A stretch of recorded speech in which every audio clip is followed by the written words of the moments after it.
तलत हुसैन साहब हमारे साथ मौजूद हैं। साहब, सबसे पहले तो आपसे गुड मॉर्निंग, और आपसे यही पूछना चाहेंगे कि आप देख रहे हैं कि पंजाब की सियासत पर आपकी बड़ी गहरी नज़र है। नून लीग का मुसलसल पंजाब से सिफाया होता जा रहा है, मतलब ख़त्म हो रहे हैं अब तो, और every time there is a chance to prove, तो हम देखते हैं कि इनका कोई चांस बन नहीं रहा। तो क्या इम्कानात हैं कि नून लीग अपनी डूबती सियासी कश्ती को बचाने में अब कामयाब हो सकेगी कभी?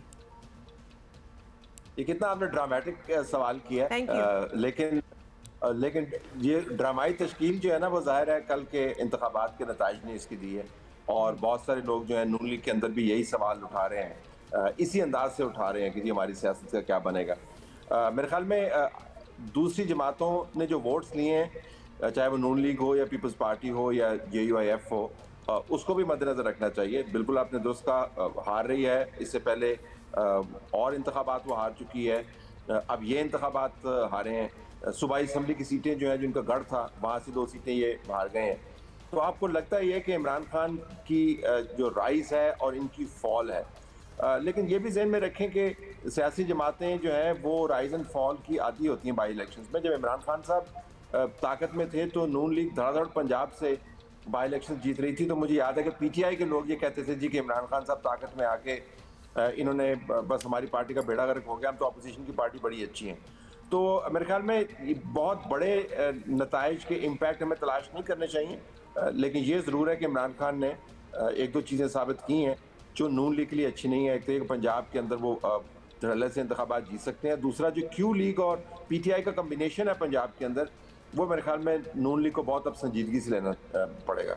अच्छा तलत साहब, ज़िमनी इंतखाब में आपको पता है हुकूमत में होने का बैगेज होता है। जब PTI बरसर इख्तियार थी वो बाई इलेक्शन हारती थी, अब ये ज़िमनी इंतखाब हार रहे हैं जो भी हुकूमती जमातें हैं। लेकिन अब आने वाले जनरल इलेक्शन की बात करें, आपने कहा ज़िमनी इलेक्शन की डायनामिक्स कुछ और होती हैं, तो आने वाले इलेक्शन में अगर सर्दी के बाद इलेक्शन होते हैं, आपको पता है सर्दी में हमें गैस तो मिलने नहीं वाली, सो एक वो बर्डन भी होगा। गर्मी में लोड शेडिंग थी, सर्दी में अगर गैस का शदीद बहरान पैदा होता है और उसके बाद इलेक्शन होते हैं तो काफ़ी मुश्किल हो जाएगा बरसर इख्तियार जमातों के लिए सीटें निकालना आने वाले जनरल इलेक्शन में भी। जी बिल्कुल, आप दुरुस्त फरमा रहे। मेरे ख्याल में इस मरतबा जो कम्बिनेशन था वो PTI plus Q League plus काफ, अब वो दो नुक्ती काफ क्या, वो है कीमतें।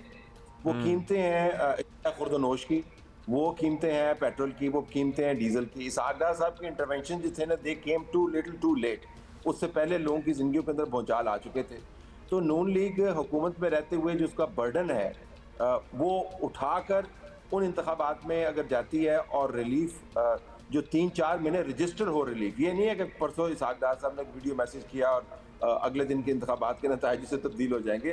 3-4 महीने रजिस्टर हो तो फिर जाके इनको इस्तेहकाम मिलेगा, वरना इमरान खान मुकामी सियासत में जो जोड़ तोड़ा। देखिए ये बाई इलेक्शन जो है ना, ये मुकामी धड़ेबंदी की सियासत होती है। आप कह सकते हैं कि पाकिस्तान तरीके इंसाफ हारी है और पाकिस्तान पीपल्स पार्टी जीती है मुल्तान के अंदर, लेकिन ये 2 फैमिलीज का आपस में टक्कर थी। ये गिलानी फैमिली जीती है और कुरैशी फैमिली हारी है। तो मुकामी जो इंतखाबात हैं उसके अंदर ज़ाहिर है लोग फिर फैसले करते हैं कि किस पार्टी के साथ जाना है, बुनियाद इस पर करते हुए कि उस पार्टी का मैनिफेस्टो क्या है। एक दूसरा ये है कि जो पार्टी ताकत में हमारे मुखालिफिन है वो किस सिमत में जा रहे हैं। तो नून लीग हुकूमत में रहते हुए, कीमतों में इजाफा करते हुए, मुश्किलात का शिकार होते हुए अगले इंतखाबात इस जावी से देखें तो जीतती हुई नजर नहीं आ रही। तो कैंडिडेट भी तो बड़े इंपॉर्टेंट होते हैं ना तलत साहब। आपको लगता है कि अगर कोई कश्ती डूब रही हो तो उसमें से कैंडिडेट्स भी छलांग लगाना शुरू कर देते हैं, तो क्या आने वाले दिनों में आपको लगता है कि मुस्लिम लीग नून के लिए अपने कैंडिडेट्स रिटेन करना भी, जैसे इनको अपने टिकट पे बड़ा मान और बड़ा नाज था कि जनाब नून लीग का टिकट बिकता है, तो क्या अब वो वाली सूरत हाल रही है कि नून लीग का टिकट नहीं चल रहा है?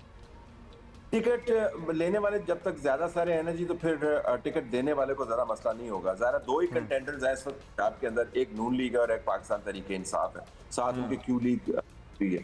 तो टिकट का तो मेरे ख्याल में इतना मसला नहीं होने लगा। ये जरूर होगा कि धड़ाबंदी जो है उसके अंदर लोगों के फैसले जो है वो इमरान खान की जो जीत है उसकी वजह से होंगे। और देखें ये भी बड़ा दिलचस्प होगा, आपने सवाल किया ना कि इमरान खान जो है वो 7 सीटें अगर वो जीतते हैं तो 7 के बाद उन्होंने एक ही रिटेन करनी है ना अगर टेक्निकली, तो बाकी तो छोड़नी है ना। जब बाकी सीटों के ऊपर कोई और कैंडिडेट आएगा, अगर उसके ऊपर भी बाई इलेक्शन होता है तो फिर पता चलेगा कि इमरान खान की गैर मौजूदगी में आम कैंडिडेट्स की वक़्त क्या है। तो that should be an interesting contest. अच्छा, ऑब्वियसली अब इतनी सीटें जीत गए हैं, शो ऑफ पावर भी दिखानी थी और कॉन्फिडेंस भी बूस्ट करना था अपना भी और अपने फॉलोअर्स का भी। तो इसके बाद आप लॉन्ग मार्च को किस तरह देखते हैं? क्या अब वो आपको लगता है कि ज़्यादा कुव्वत से इस्लामाबाद की तरफ रुख करेंगे और not that they need more confidence, काफ़ी ओवर कॉन्फिडेंस जैसे वो कहते हैं ना, पोजीशन ऑफ स्ट्रेंथ से नेगोशिएट करेंगे, लेकिन अब वो he is in a better place now. देखिए, लॉन्ग मार्च जो है वो पार्लियामेंट से बाहर उन्होंने करना है और पार्लियामेंट को धक्का मार के गिराना है। इलेक्शन जो है वो पार्लियामेंट के अंदर जाने के लिए होते हैं। तो इमरान खान जो है ना वो मुख्तलिफ सड़कों के ऊपर गाड़ी दौड़ाते हुए आपको नजर आ रहे हैं। इलेक्शन लड़ रहे हैं पार्लियामेंट में जाने के लिए और लॉन्ग मार्च कर रहे हैं पार्लियामेंट को गिराने के लिए। तो मेरे ख्याल में पहले तो उनको ये वाजे करना होगा कि वो पार्लियामेंट के अंदर जाना चाहते हैं या पार्लियामेंट के बाहर रहना चाहते हैं। जब ये डिसाइड हो जाएगा तो फिर मेरे ख्याल में पता चलेगा कि वो कितने ताकतवर बन के सामने आए हैं। क्योंकि इलेक्शंस लड़ते हुए आप उस बॉडी को डिमोलिश करने की अगर बातें करें जिसके खिलाफ आपने लॉन्ग मार्च करना है तो फिर वो बात बनती नहीं है। और ये भी वैसे ज़हन में रखिएगा कि इमरान खान साहब जो है ना वो अपने लिए बहुत सारे मसाइल खड़े कर देते हैं। अब जाहिर है ये इलेक्शन जीते हैं, इसके बाद देखिएगा आपको और मुझे तजिया करने के लिए वो कितना मवाद फराहम करेंगे जब वो तकारीर करेंगे। अच्छा, ये बताइएगा ताला साहब, लास्टली MQM के लिए तो बड़ा लम्हा फिक्रिया होना चाहिए, मतलब उनका तो सियासी मुस्तकबिल इतना बड़ा क्वेश्चन मार्क उसके ऊपर लगा नज़र आ रहा है। ये कह सकते हैं कि जनाब लंदन से बॉयकॉट, मगर क्या मतलब अब उनका तमाम दारोमदार लंदन से बॉयकॉट होने और ना होने पे ये उनकी सियासत का, उनके लिए क्या आपको मुस्तकबिल में कोई उम्मीद की किरण नज़र आ रही है MQM के लिए? देखें जी, पार्टीज जो है ना वो कुछ भी नहीं है अगर वो मुनज़्ज़म नहीं है। MQM के पास ना तंजीम है, इस वक्त धड़ों में वो बटे हुए हैं, मुख्तलिफ नामों से वो काम कर रहे हैं।